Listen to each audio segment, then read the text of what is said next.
और नागिन की बेटी नगीना रहा करती थी। दोनों बहुत ही खुश थे उस जंगल में। माँ, मैं खेलने जाना चाहती हूँ। आप मुझे जाने क्यों नहीं दे रही हैं? मैं यहीं आसपास में ही खेलूंगी, कहीं दूर नहीं जाऊंगी। नहीं बेटा, तुम्हें तो पता है ना, जंगल में कितने हमारे दुश्मन रहते हैं। तुम्हें कुछ हो गया तो मैं कैसे जीऊंगी? ओ माँ, आप हमेशा चिंता ही करती रहती हैं। मुझे कुछ नहीं होने वाली है। आप हमेशा ऐसे ही रहते हो। ठीक है बेटा, तुम इतना कह ही रही हो तो यही आसपास से खेलते रहना, कहीं दूर मत जाना। तो अभी नागिन की बेटी नाचते कूदती जंगल में खेलने लगती है और इधर उधर खेलते खेलते वह दूर चली जाती। नागिन की बेटी नगीना खेलते खेलते एक गांव में पहुंच जाती है। वह वहां देखने लगती है। अरे, मुझे तो पता ही नहीं चला मैं कहाँ आ गई। खेलते खेलते मैं बहुत दूर गांव में आ गई हूँ। मुझे जाना चाहिए, माँ मुझे ढूंढ रही होगी। तभी नागिन की बेटी नगीना दौड़ते दौड़ते जल्दी जाने के लिए जल्दी जाती है। उसी गांव में एक भयंकर चुड़ैल रहा करती थी। वह गांव के सभी लोगों को खा चुकी होती है और वह इधर इधर देखने लगती है कि गांव में कोई बच नहीं गया हो। अरे, मैंने तो सारे गांव वाले को खा गई। अब तो मुझे खाने के लिए कोई भोजन ही नहीं मिल रही है। मुझे शिकार ढूंढना पड़ेगा, कहीं यही आसपास में ही ढूंढती हूँ।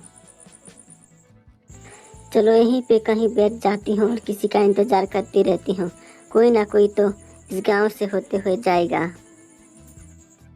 तभी चुड़ैल वहीं पे बैठ जाती है और इंतजार करने लगती है कोई इस गांव में आए और उसे मैं खाऊं।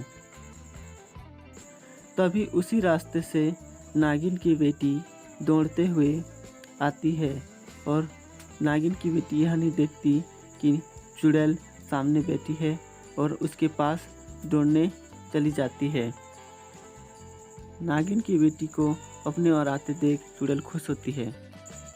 नागिन की बेटी को देखते हुए चुड़ैल उसकी ओर जाने लगती है। आप कौन हो और मेरा रास्ता क्यों रोकी हुई हो? आप मुझे जाने क्यों नहीं दे रही हैं? मैं एक चुड़ैल हूँ और मैं जिसे भी देखती हूँ उसे खा जाती हूँ। आज तुम मेरी शिकार बनोगी। अच्छा हुआ तुम आई। आपको शायद पता नहीं होगा कि मैं एक नागिन हूँ और नागिन को खाने वाली मर जाती है। मुझे पता है कि तुम एक नागिन हो और मैं तुम्हें खाऊंगी भी। आज पता भी चलेगा कि नागिन का मांस कैसा लगता है, खून कैसा लगता है, मुझे पता चलेगी। इसलिए मैं तुझे जरूर खाऊंगी। नागिन की बेटी डर जाती है और नागिन पर हमला करने लगती है।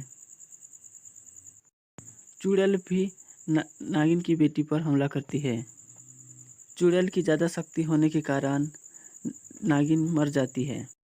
चुड़ैल नागिन की बेटी को मारकर उसकी खून को पीने लगती है। अरे, मुझे तो आज पता चला कि नागिन भी इतनी अच्छी लगती है। इसकी खून में तो क्या स्वाद था। मैं पहले मुझे ये नहीं पता था। आज के बाद मैं नागिन ही खाऊंगी। नागिन की बेटी नगीना को मारकर उसकी खून पीकर वह चुड़ैल वहाँ से जाने लगती है। नागिन सोचने लगती है। नगीना को गए हुए बहुत देर हो चुकी है और वो अभी तक नहीं आई। मुझे उसे शायद ढूंढने चला जाना चाहिए। नागिन अपनी बेटी नगीना को ढूंढने के लिए वह जाने लगती है। जिस तरफ नागिन की बेटी नगीना गई होती है उसी तरफ वह नागिन जाने लगती है और उसी गांव में वह नागिन पहुंच जाती है जहां नागिन की बेटी को चुड़ैल ने मारी थी। नगीना, नगीना, तुम मेरी बात सुन रही हो ना बेटा? मैं तुम्हें ढूंढ रही हूँ। तभी नागिन की बेटी नगीना दिख जाती है। नागिन उसकी ओर दौड़ी चली जाती है। तेरे को किसने मारा बेटा? मैं उसे छोड़ूंगी नहीं। जो मेरी बेटी को मेरे से अलग की, मेरा संसार उजाड़ दिया। तभी नागिन अपनी बेटी नगीना को उसकी आंखों में देखकर पता कर लेती है कि किसने मारा। उस चुड़ैल ने मेरी बेटी को तड़पा तड़पा कर मारा। मैं उसे नहीं छोड़ूंगी।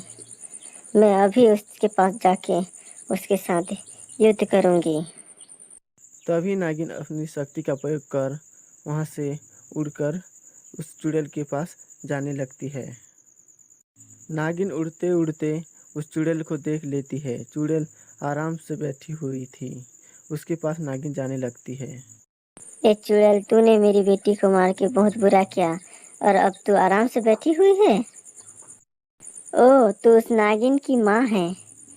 तेरी बेटी इतनी स्वादिष्ट व्यंजन थी, मैं तो खा के आनंद हो गई। मैंने जिंदगी में ऐसे स्वादिष्ट व्यंजन कभी नहीं खाई थी। मज़ा आ गया, अब तेरे को भी खाऊंगी। एक तो तूने मेरी बेटी को खाई और उसे व्यंजन एक वस्तु समझ रही है। मैं तुझे नहीं छोड़ूंगी। तभी चुड़ैल भी हवा में उड़ने लगती है और दोनों में युद्ध चालू होता है। दोनों अपने अपने शक्तियों से एक दूसरे पर वार करने लगते हैं। दोनों बहुत ही शक्तिशाली होते हैं, इसलिए जल्दी नहीं हारते और नागिन मार देती है। नागिन की शक्ति चुड़ैल से ज़्यादा होती है। मैंने उस चुड़ैल को मारा जिसने ना जाने कितने हजारों लाखों का खून खा गया है और इसने मेरी बेटी की खून भी पिए थे। मुझे मारकर अच्छा लगा। नागिन चुड़ैल को मारने के बाद वहाँ से उड़ते हुए जंगल की ओर चली जाती है। कार्टून वीडियो के लिए आप हमारे चैनल को जरूर सब्सक्राइब कर लें ताकि आप तक ऐसी वीडियो पहुँचे।